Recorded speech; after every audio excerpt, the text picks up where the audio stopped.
this isn't one of those tempting glossy magazine illustrations. Are you sure you didn't use swamp water instead of Jell-O? That's Jell-O. Back in the 1960s in the USA, there were plenty of foods that just didn't quite hit the mark. Some dishes were downright disliked. Picture plates filled with foods that didn't make taste buds dance, like strange combinations or flavors that were a little off. These foods may have left a bad taste in the mouth, but they're now nostalgic reminders of a different culinary era.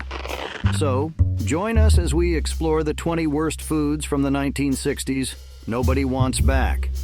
In the 1960s, one of the culinary creations that failed to win over many taste buds was the under-the-sea salad.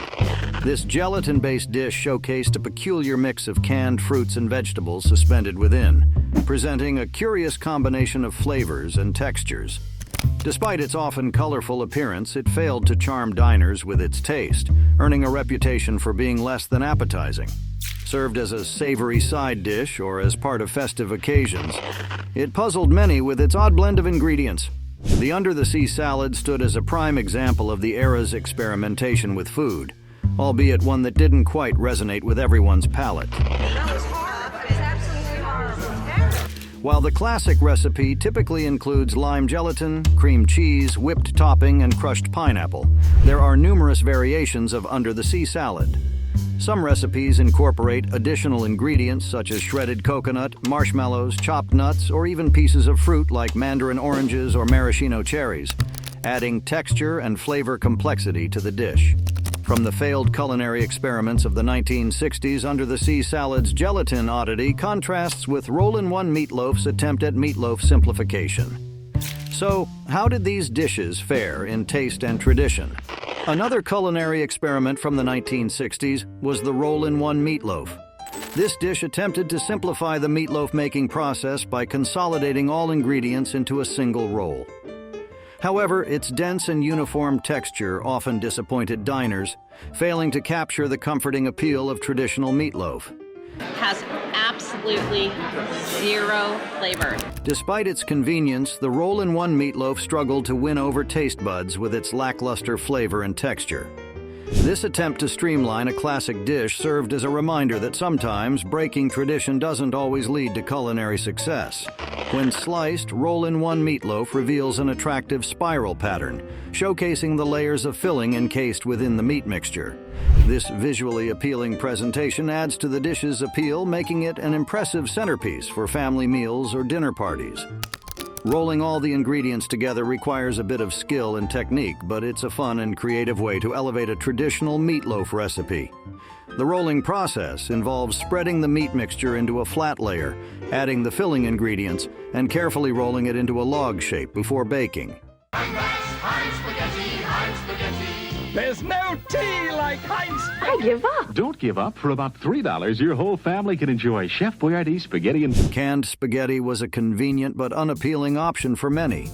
Unlike the flavorful and textured homemade or restaurant spaghetti, canned spaghetti often fell short in taste and quality. Its overly processed nature left it with a bland and uninspiring flavor profile, disappointing those seeking a satisfying pasta dish.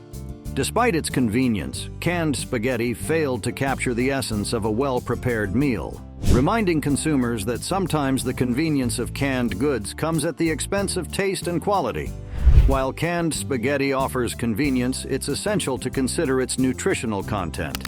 Some canned spaghetti products may contain high levels of sodium, preservatives, and additives. It's essential to read the labels and choose options with lower sodium content and more natural ingredients when possible. It's a grasshopper. Grasshopper, Orthopterus insect. The grasshopper cocktail, though not a food, was a notable drink from the 1960s. This dessert cocktail, crafted with crème de menthe, crème de cacao, and cream, gained popularity during the era. However, it was frequently criticized for being overly sweet and heavy. Despite its appeal as a decadent treat, many found its sugary and rich flavors overwhelming. The grasshopper cocktail exemplified the era's penchant for indulgent and lavish drinks, but its sweetness often left a bitter aftertaste for those seeking a more balanced libation. Heck, man, it's gonna get me frisky. While the classic grasshopper cocktail recipe calls for equal parts crème de menthe, crème de cacao, and cream, There are numerous variations and adaptations of the drink. Some versions use different proportions of the ingredients or incorporate additional spirits or flavorings, allowing for customization to suit individual preferences. Lipton recipe soup mix. It's special blend. It's too good to forget. Lipton's special blend of seasonings and toasted onion pieces When I make my clam dip. Lipton onion soup mix and your special touch can make you a great entertainer. The Lipton Onion Soup Dip combined Lipton Onion Soup mix with sour cream for a quick and easy dip. While beloved by many for its convenience and nostalgic appeal, some found its flavor less than desirable. Its salty and processed taste didn't suit everyone's palate, leaving some guests underwhelmed. Despite its widespread popularity at gatherings and parties, the Lipton Onion Soup Dip highlighted the era's embrace of convenience foods, even if they didn't always meet everyone's taste expectations. The traditional recipe for Lipton Onion Soup Dip requires just 2 ingredients: Lipton Onion Soup Mix and sour cream. The soup mix contains a combination of dried onions, beef bouillon, and various seasonings which infuse the dip with a rich and savory flavor. C'est la première de la saison et ça promet. Faut voir Chop Suey, mardi 20h.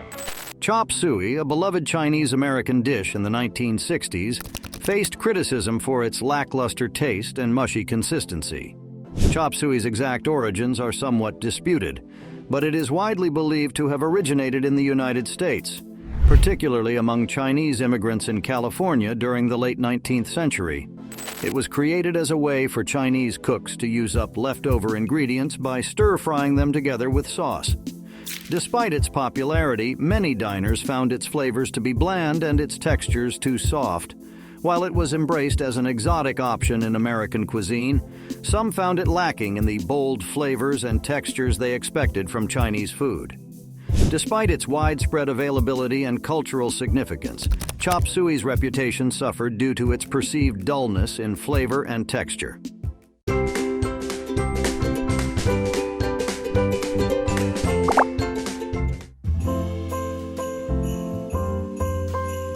The 7-Up Mayonnaise Jell-O salad was a curious mixture, blending 7-Up soda, mayonnaise, and gelatin into an unconventional salad. Its unique mix of sweet, tangy, and creamy flavors, coupled with its gelatinous texture, divided opinions among diners. Some found its unusual combination surprisingly delightful, while its unconventional taste and texture put others off. Despite its polarizing nature, the 7-UP Mayonnaise Jell-O salad remains a fascinating example of the era's experimental approach to culinary creations.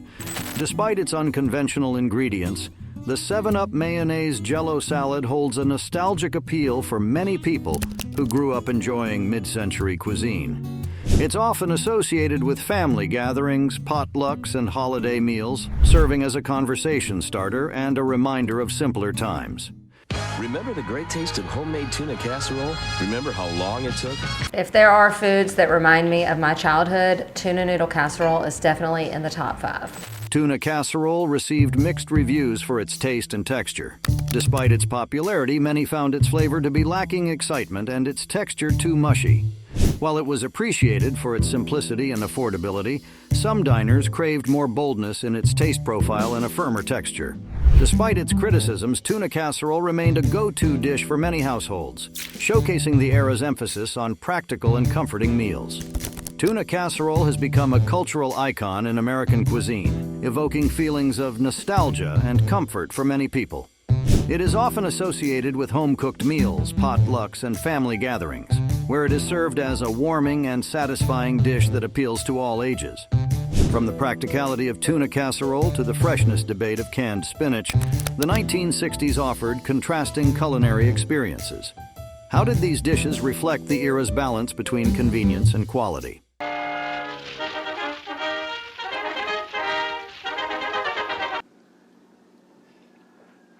It's actually kind of salty and good. Canned spinach, while nutritious, failed to capture the appeal of its fresh counterpart during the 1960s. Despite its health benefits, the canned version often lacked the vibrant flavor and crispness associated with fresh spinach, deterring many from its consumption. The processing and canning process stripped away much of the freshness, leaving behind a less appealing taste and texture. As a result, canned spinach struggled to win over diners who preferred the taste and quality of fresh produce. Canned spinach retains much of its nutritional value, including vitamins, minerals, and antioxidants, despite the canning process. It is a good source of fiber, vitamins A and K, folate, iron, and other essential nutrients, making it a healthy addition to soups, stews, casseroles, and other dishes.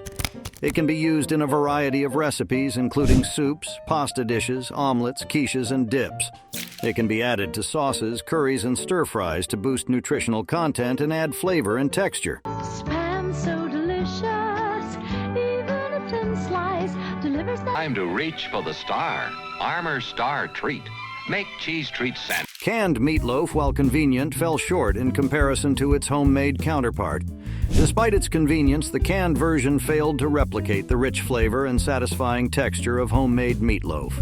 The processing and canning process often resulted in a less appetizing taste and texture, leaving diners longing for the comforting flavors of a freshly baked meatloaf. While it served as a convenient option for quick meals, canned meatloaf couldn't compete with the homemade version in terms of taste and quality. The ingredients in canned meatloaf can vary depending on the manufacturer, but they typically include ground meat, such as beef, pork, or a combination, breadcrumbs, eggs, seasonings, and sometimes vegetables like onions or peppers. These ingredients are mixed, formed into loaf shapes, cooked, and then canned. Lorsqu'on pense fondue, on pense Swiss knife. Fondue is the perfect intimate experience to share with that special someone. Fondue was a popular choice for social gatherings, but it faced criticism for its messy nature and temperature management issues. Fondue originated in Switzerland, particularly in the French-speaking cantons of the country, although its exact origins are somewhat debated. The word fondue comes from the French word fondre, which means to melt. The dish gained popularity in the United States and other parts of the world during the mid-20th century. While beloved for its communal aspect and interactive dining experience, fondue often posed challenges in maintaining the ideal temperature for cheese or chocolate. Diners grappled with the hassle of keeping the fondue pot at the right heat level, leading to frustrations and uneven results. Despite its appeal, fondue's drawbacks in terms of messiness and temperature control sometimes overshadowed its social charm. While fondue has its roots in Switzerland, variations of the dish can be found in many other cultures around the world. For example, Chinese hot pot and Japanese shabu shabu involve cooking thinly sliced meats and vegetables in a communal pot of simmering broth, similar to savory fondue. Additionally, chocolate fondue has become a popular dessert option in many countries. You see, the giant creams his corn by a special patented process, so it's always smooth and creamy. That's very funny. Creamed corn. Creamed corn had to face unfavorable judgment for its texture and flavor profile. It has been enjoyed in the United States for centuries and has roots in Native American cuisine. Traditionally, corn was pounded into a paste and then cooked with milk or cream to create a creamy dish. Over time, the recipe evolved and creamed corn became a popular side dish in American homes and restaurants. Despite its popularity, many diners found its texture to be too mushy, lacking the desired bite associated with corn. Additionally, its sweetness was often perceived as overly pronounced, detracting from the savory elements of a meal. While it remained a staple on dinner tables across America, creamed corn's drawbacks in texture and sweetness were notable points of contention among diners. It's more than an instant. It's new Minute Brew Nescafe. It'll taste as good as your last. Maxwell House Instant. Could be the best instant of your day. Instant coffee, while quite convenient, failed to match the rich flavor and aroma of freshly brewed coffee in the 1960s. Regardless of its popularity for its quick preparation and ease of use, many coffee enthusiasts found its taste to be lacking in depth and complexity. Just a decent cup of coffee. The instant coffee of that era often lacked the freshness and robustness associated with freshly ground beans, leaving consumers longing for a more satisfying coffee experience. Despite its convenience, instant coffee couldn't quite replicate the sensory pleasure of a freshly brewed cup. Instant coffee is made from dried coffee extract that has been processed into a powdered or granulated form. It dissolves quickly in hot water, allowing for a cup of coffee to be prepared in just seconds, making it a convenient option for those who are short on time or don't have access to brewing equipment. Instant coffee's lightweight and compact packaging makes it an excellent choice for travel or on-the-go consumption. Whether camping, hiking, or traveling, instant coffee packets can easily be packed into a bag or suitcase, allowing coffee lovers to enjoy their favorite beverage wherever they go.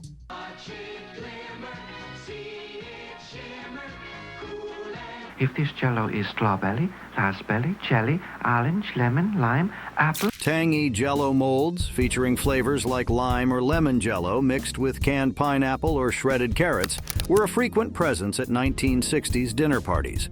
Tangy Jell-O molds typically incorporate tart or tangy ingredients such as citrus fruits, lemon, lime, orange, cranberries, or sour candies.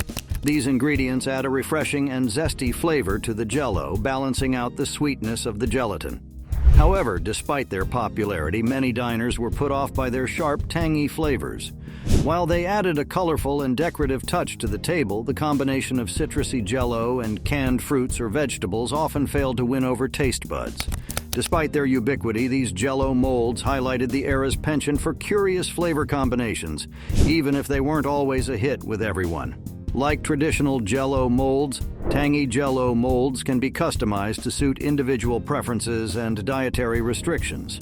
Sugar-free Jell-O options are available for those watching their sugar intake, and vegan-friendly gelatin substitutes can be used for a plant-based version of the dessert. Using canned or frozen is an easy and convenient way to help you get your 5 daily servings of fruits and vegetables. I like Trix better than carrots. Trix, the corn cereal with the tangy... Right, you're in. Only peas with a fuller figure. Get to be in Bachelor's Big. Canned mixed vegetables, such as peas and carrots, offered convenience but often fell short in terms of flavor and texture. While they provided a quick and easy side dish option, many diners found that canned vegetables lacked the crispness and freshness of their counterparts straight from the garden. Despite their convenience, the canned peas and carrots failed to deliver the vibrant taste and texture of fresh vegetables, leaving some longing for a more flavorful and satisfying dining experience. Canned peas and carrots are pre-cooked and ready to use straight out of the can, making them a convenient option for quick and easy meal preparation. They can be heated up quickly on the stove, in the microwave, or added directly to soups, stews, casseroles, or salads. From the convenience of canned peas and carrots to the sweetness of candied yams, that era brought contrasting flavors to the table. How did these dishes reflect the era's preferences for convenience and indulgence? How did you even get on the table? Bruce's yams. Yam right.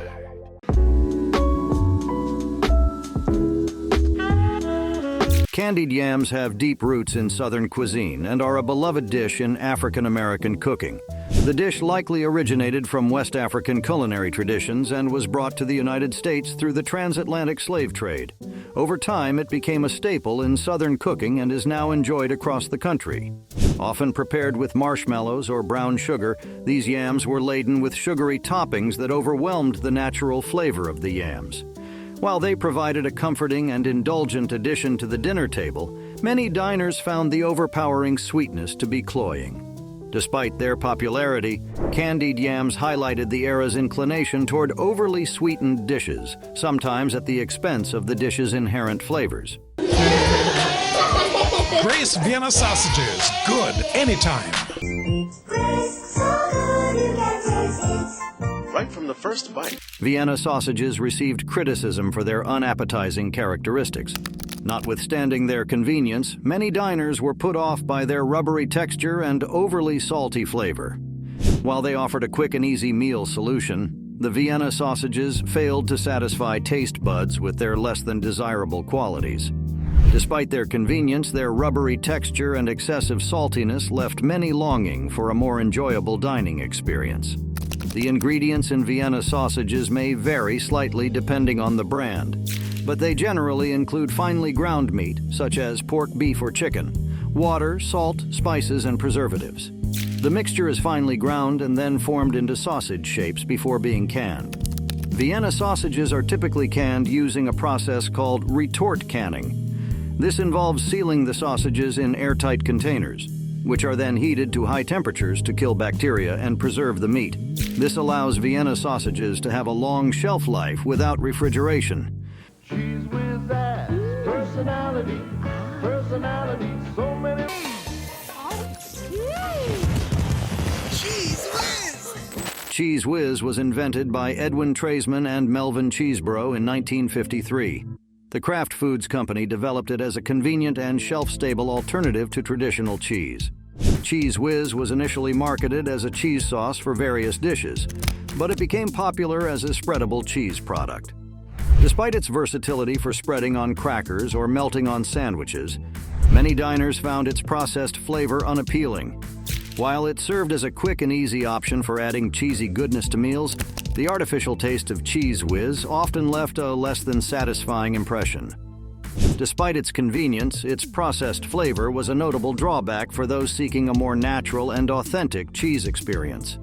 Cheese Whiz is made from a blend of natural cheeses, along with additional ingredients such as whey, milk protein concentrate, and emulsifiers. These ingredients give Cheese Whiz its smooth and creamy texture, as well as its distinctive flavor. Cheese Whiz also comes in different varieties, including original, light, and sharp cheddar.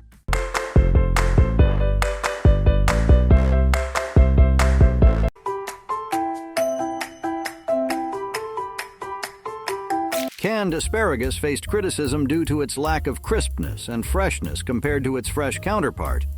In spite of the convenience of canned vegetables, many diners found the texture and flavor of canned asparagus to be lacking. The canning process stripped away much of the natural crispness and vibrancy of fresh asparagus, resulting in a less appealing vegetable option. Despite its availability, canned asparagus struggled to win over diners who preferred the taste and texture of fresh produce. Canned asparagus retains much of its nutritional value despite the canning process. It is a good source of vitamins A, C, E, and K, as well as folate, fiber, and various minerals. While the canning process may cause some loss of water-soluble vitamins, canned asparagus still offers important nutrients and can contribute to a healthy diet. High prices. There's a lot less bags to carry in, and we get more in with deviled ham. Lunches were getting pretty boring, so I told her about our new chicken spread. Deviled ham originated in Europe, where it was traditionally made from leftover cooked ham mixed with spices and seasonings. This is a leftover ham bone. I'm going to make a deviled ham spread with this ham. The term deviled refers to the use of spicy or bold-flavored ingredients, such as mustard and pepper, to add flavor to the ham. Deviled ham became popular in the United States during the late 19th and early 20th centuries, particularly as a convenient and affordable option for sandwiches and appetizers. Notwithstanding its convenience as a spread, many diners found the taste of deviled ham to be overpowering and unpalatable. Its intense saltiness was a notable characteristic that deterred some from enjoying the sandwich filling. While it served as a quick and easy option for lunchtime meals, deviled ham's strong flavor often left a less than desirable impression on those seeking a more balanced and subtle taste.